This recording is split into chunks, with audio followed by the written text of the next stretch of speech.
Welcome, computer people. I'm that loser, and this is the silliest, most irrelevant idea I could have possibly had for a video. Ranking box art templates. I have like 30-something consoles here, roughly listed in chronological order of when they were released. So why don't we just start out with the Intellivision in the 70s, which from what I could tell was the only one, of all, the Atari 2600, ColecoVision, Intellivision. The Intellivision was the only one that had like a consistent box art template that they used with the, a colored border, and a little colorful stripy frame around the box art. It has the 70s, 80s vibe to it. It's good, but it's not amazing. I'll put it in B for now, but I could put it in A.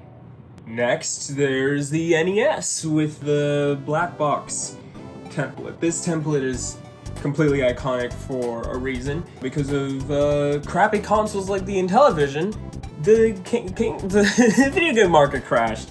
And so Nintendo made these boxes that are as no nonsense as possible. They use sprite work from the games, big titles saying what the game is, it says for the NES, says the genre, and the seal of quality, which is still on Nintendo games all these years later to confirm that the game wouldn't brick your system. I mean, I gotta give it the S. It warrants the S purely from how iconic it is, but it's also iconic for a reason. It's very functional, it's stylish, again, it has that nice 80s vibe. I'm a big fan. The Sega Master System.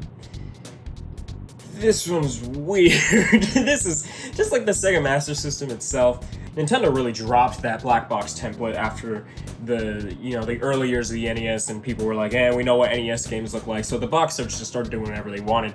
But the Sega Master System, the boxes very consistently look like this, with this graph paper look. I don't know what the design philosophy behind this was. I don't know what aesthetic they were going for.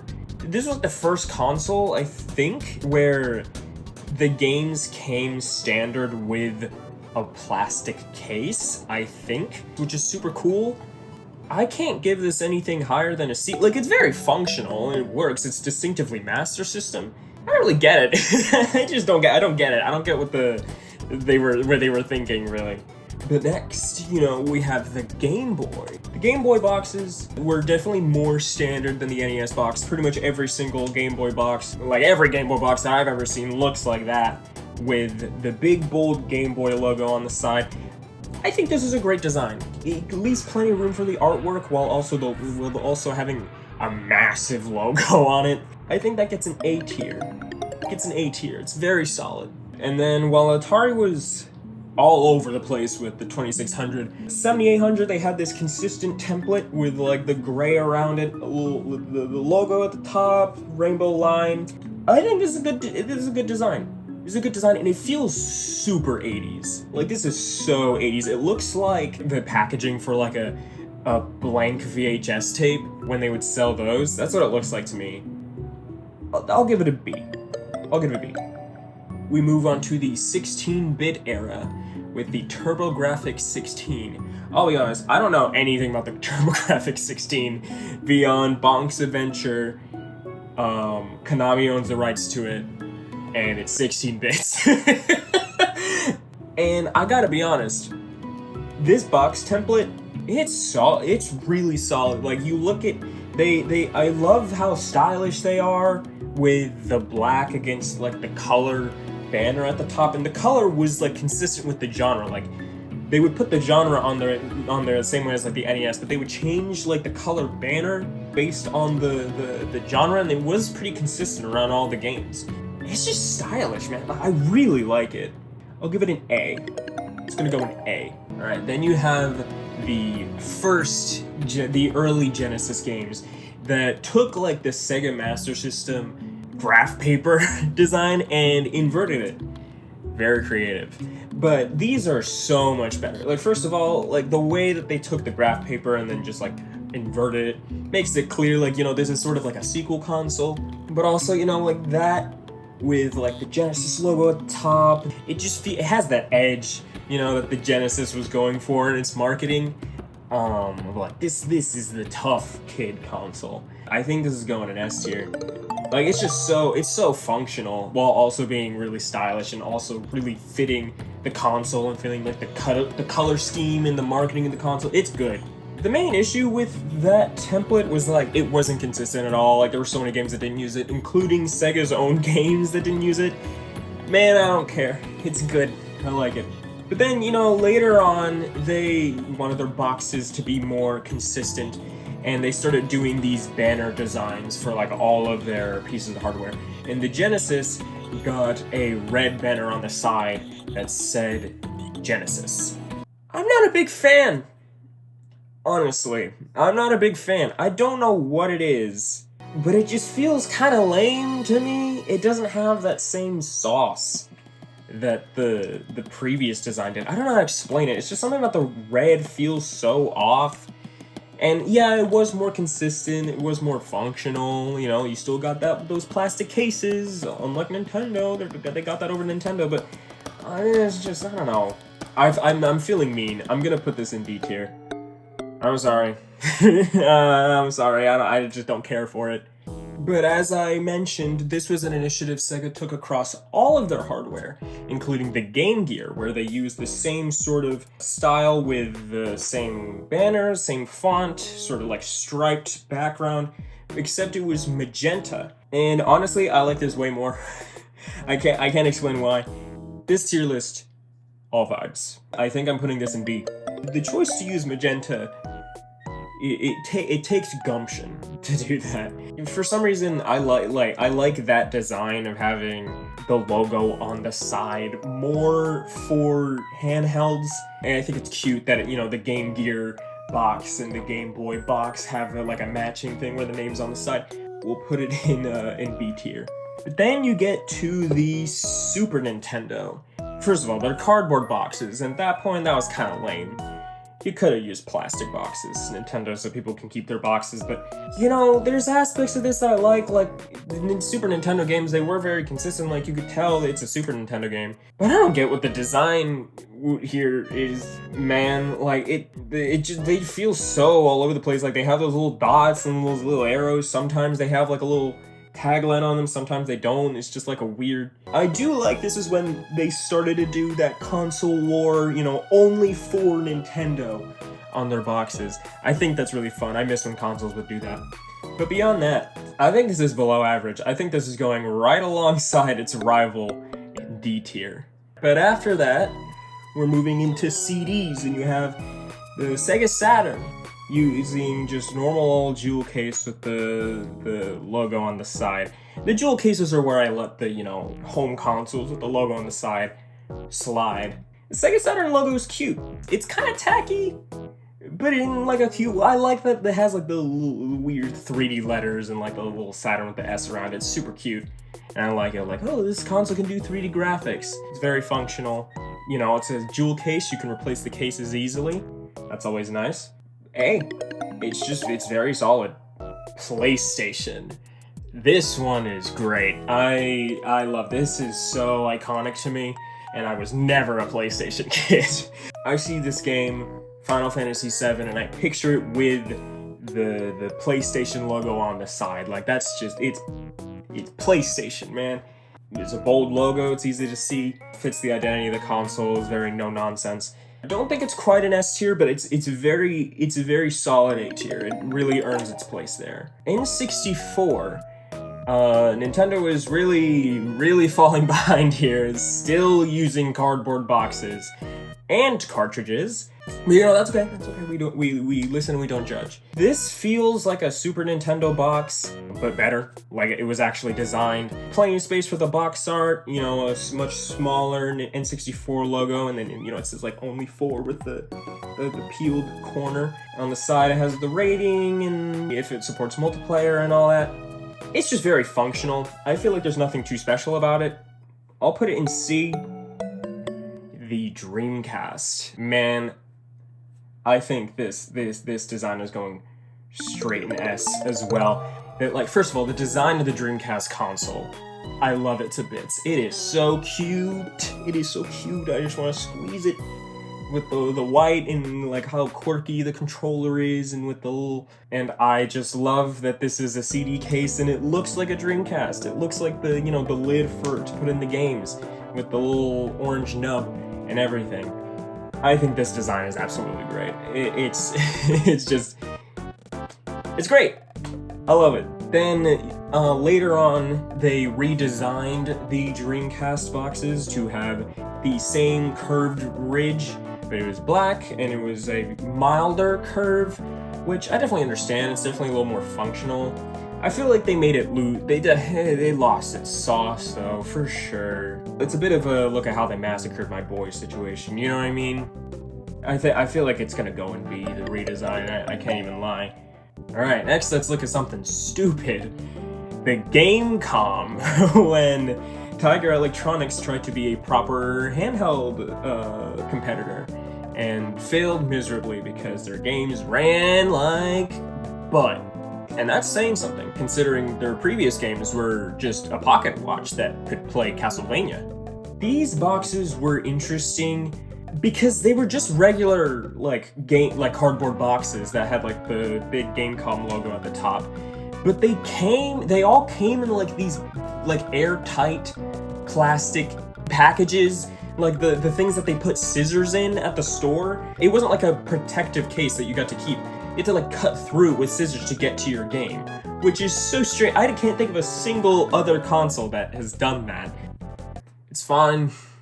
It's a little boring. It's Gamecom. There's nothing wrong with it. It's very much a C tier. It works. And that's about it. Next, you have PlayStation 2. I don't like these.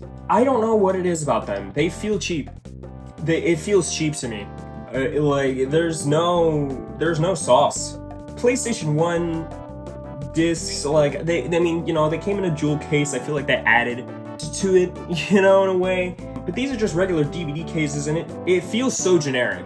It's all vibes, but I just really don't care for these. There's nothing wrong with them. They're not poorly designed. They just feels like they didn't try to make them look distinctive at all. This is going in C tier. Xbox is going straight to S tier. Look at this. Look at this thing. It's radioactive green. It's radioactive green, and it has the cool logo, and it's black, and and it has so much personality. It has so much character, just like the console itself. I love it to bits. There's no other console that had the gall to have a green game case. And like a bright radioactive green game case at that, along with like the only on Xbox, like the sort of stamped looking design there for like exclusive games. I just love it. It has so much edge. It's like the Genesis all over again. It's just, I love the edge. Game Boy Advance. Actually, like Game Boy Advance and GameCube, because these were definitely designed in parallel. I feel like the Game Boy Advance and GameCube in general were designed in parallel. They both were purple. They both, it was Game Boy and GameCube. They shared that font, and I really liked that they had that. As for the designs themselves, again, they're both just A tiers. There's nothing super interesting about them, but I like that they have the curve. They both have that curve. It looks nice. It looks sleek. The GameCube has the black header on it. Game Boy Advance is still using cardboard boxes, which is a little lame, but it follows the pattern of like the Game Boy, like header being on the side, but now it says Advance, has that like steel gradient look to it. It's unique. They both have that only 4 in the corner, which is nice and non-intrusive, and it's fun, to brag about the exclusives. Alright, let's look at another funny one. The N-Gage. Nokia trying to make a handheld console and a phone at the same time, and honestly really pulling it off. The only problem is no one wanted a phone and a handheld console at the same time, especially not Nokia N-Gage. But they really put a lot of effort into the N-Gage. It's a really interesting part of gaming history to me. Honestly, the N-Gage boxes, they're pretty peak. They're plastic boxes for a handheld console, which was pretty unheard of at that point, as far as I know. Their landscape, which is, it's unique. Pretty sure that extra space let them put a little game carrier inside. It has that cool, like, shaped header with the black and red and all that, and then the gray box. I think it looks really sleek and modern and mature. It's an S tier, man. It's also just so surreal to see, like, the exclusive N-Gage games. It's so weird. Published by Nokia. Then you get to the DS, where Nintendo finally, along with the GameCube, that had plastic cases finally, and they finally moved to plastic cases for their handheld as well, which definitely did help the DS feel, fit that futuristic vibe that they wanted to have. I'm a fan of these. They're not super special, but they're very distinctive. Like, the DS logo is very sleek. Again, the header on the side, very consistent about that, with the weird ridge and the curve. And I also like that they're like a perfect square. That's always been really satisfying to me for some reason. I'm gonna put DS in B. Xbox 360. Initially, they had these game cases with like a silver sort of banner and the green cases, but now the green cases were translucent, which is kind of fun. Perfectly matched like the new branding they were going for with Xbox, with the 360. It's good. It's another just like solid A tier. It's well designed. It was pretty consistent. It's still that radioactive green, and we all know I love that. Then later on, they redesigned the cases. They no longer had that translucent green, and they brightened up the banner, but then added little Xbox 360 flourishes on the side there, which is very unique. This feels kind of cheap to me. It like the PS2. Something about like those Xbox 360 rings, it just gives the vibe like, oh, they took a PNG and then put it there. I can't explain why, it's just the vibe. These are good, but I don't like them as much. I'll put it in B. Honorable mention goes to the Kinect boxes that were purple. I think I would put those in A as well, just because that's fun. It's a nice shade of purple too. You also have the PSP. I really like these. They're a clear case, and I really love a clear case. They were nice and they were lanky and thin and all a little cool. I like these. They were different. I'll put the PSP in A. I feel like the Wii is in the same camp as the DS. I think it's also gonna go in B tier. The white was unique, and then like it had that like unique trim. Makes the Wii logo very modest. Like, I'm just gonna take this corner, and then the box art, can take it. It has all the rest of the case to breathe, to spread its legs. It's just not the most special design out there, but it feels very thoughtful. It fits the vibe of the Wii very well, and like, you can look something from far away and it's like, that's a Wii game, And that's good, that's what you want. PS3. This one is juicy, man. Again, a clear case, and I love a clear case. It had like a PlayStation logo etched in at the top, logo on the side. And I know earlier I said that I didn't like that as much for home consoles, but that was the old me. I really loved this design. It just feels so slick, professional, everything they wanted the PS3 to be, and all of their delusions. This is going straight in S. I love it. Then later in the generation, the PS3 got a full-on rebrand because they were screwing up a little bit, so they had to get back on track. They changed the PS3 logo, and along with that, they changed the boxes. Now it has the new PS3 logo, which the new PS3 logo was better, It wasn't that Spider-Man font. It's about the same. It'll go up there with the old design in S tier as well. Alright, we have another goofy one. The Gizmondo. The Gizmondo was a horrifically failed handheld. The whole gimmick of it was like GPS tracking device that parents could use to keep track of where their kids were, but the idea was like, oh, if it's a game console, they'll actually want to take it around with them. It didn't have games. It had some more iPod kind of functionality in it, bundled well. It was pretty graphically capable, I believe, and they did make an exclusive library for it. I think they got even some celebrities to pedal for it. But it was just so expensive for no reason. The boxes, though, they're not bad. They're not bad. They feel very similar to the Wii. You know, they have like that same sort of trim with the Gizmondo logo, and the Gizmondo logo is pretty nice, and it's like black banner, gray box, not the most original.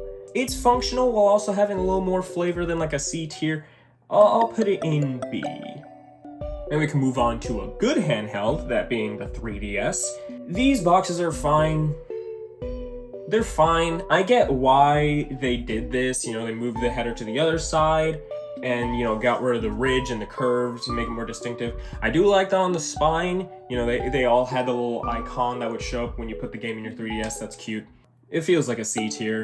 It lost a bit of the funk that the DS had, even though the 3DS itself had a lot more funk, I would argue. But you know what box art does have funk? The Wii U. The choice to have like a bold blue curved header with a yellow trim, and the box is that blue, and it's like that very baby blue. It just feels so baby, man. You know, it's a beautiful color. I love that they went for that. Like, it looks great on the Wii U boxes and all that. Actually, it's just like an aside. I realized recently that like from the Wii to the Wii U and then the Switch to the Switch 2 is like an original to a sequel console. Both of those original consoles in their branding had pretty chill color schemes with like an accent color. And then with the sequels, both times they just flanderized the branding and fully leaned into that accent color to distinguish the branding. I think it was a good idea to have the Wii U cases be that blue color. The header being that blue, man, it just makes it look weird against certain cover arts. Like, have you ever seen it against like a Call of Duty game? It just looks funny. I'll put it in B because it is charming and it is functional. It's just it was a choice for sure. Then you have the Xbox One. And these aren't as interesting as previous Xbox cases, but I do really like that these are like the only game boxes where the name is like painted on. Like the name of the console is part of the box. It's not just printed out. It's not printed on. I think that's pretty cool. I think just for that, I'm gonna put it in B. And then the PS4, yeah. It's PS4. I mean, you know, it's stylish. It has the blue case and the blue gradient. I don't feel very strongly about it, but a PS4 game looks like a PS4 game. I'll put it in B. I'll put it in B. Then you have the Nintendo Switch. I love these cases. I love that they're clear. I love that, you know, you have, like, they're skinny because you have the manual on top and the game card here. And they're clear and you can see the art on the inside. I love that. I love that. Only issue with the Switch boxes is they made the choice to make all the spines look exactly the goddamn same. And I get why they did that, but there's a reason why people make custom spines for the Switch games. It just gets a little boring. But I think the Switch cases deserve an S tier. PS5. These cases are funny because they're really lazy. Like, they just reused the same game cases as the PS4, but changed the banner. And in a weird way, it's kind of genius because changing the banner to white and the text to black, you made the color scheme of the PS5 right there, and you didn't have to put in any effort. I think just for that, it's gonna go in B tier along with the PS4. The Xbox Series X. The lucky few times that we actually get an Xbox game on a disc. You know, I appreciate, like, I get what they were going for, just having like the Xbox logo in the corner. Cause, you know, you see a green case and you know it's Xbox, like it's only gonna be Xbox. It's just boring. Like, it's boring. It's a good design, but I feel like I'm just gonna put it in C tier because it doesn't have a lot of flavor. And that leaves us with the Switch 2. And this one's going right along Xbox into C tier as well. Look, I like that they have the spines. I get that, you know, these cases have the same dimensions as the Switch cases, but, you know, they have like this new banner instead of the logo in the corner, and the game cases themselves are red to make it feel the same, but also not the same at the same time. I get it, but it's a worse design. Because this banner, these are already smaller cases, and so it's nice to have the box art be as big as possible, and this banner takes away space from that. But then when you consider that this is also the console that has the Switch 2 editions and the game key cards that have an entire novel down here taking away even more space, it just makes some Switch 2 games... it makes you want to order the Switch 1 versions instead. And with the red cases, I do like the red cases, it's very unique, but I wish they went the Xbox 360 route where the case is red, but it's like a translucent red, because you know, it was such a big part of the game cases that like of the Switch 1 where you open it and you can see the art on the inside. The Switch 2... What is this, a funeral? So, there's my ranking. It is not definitive at all, and this does not matter in any way. But I feel like this does, in a roundabout way, show why physical matters, because you see all these templates and it can really sum up the identity of a console and what they were going for, what it's, you know, you can really see the history of video games through all the game box templates over time, and I think that's super cool. These templates are the reason, you know, you can make a meme of a game being on a certain console, or you can see a game from far away and know what console it's for. I think that's super special. This was a lot of fun. I probably had a lot more fun making this than anyone's gonna have fun watching it, but that's okay. Cheers to that, and have a nice day.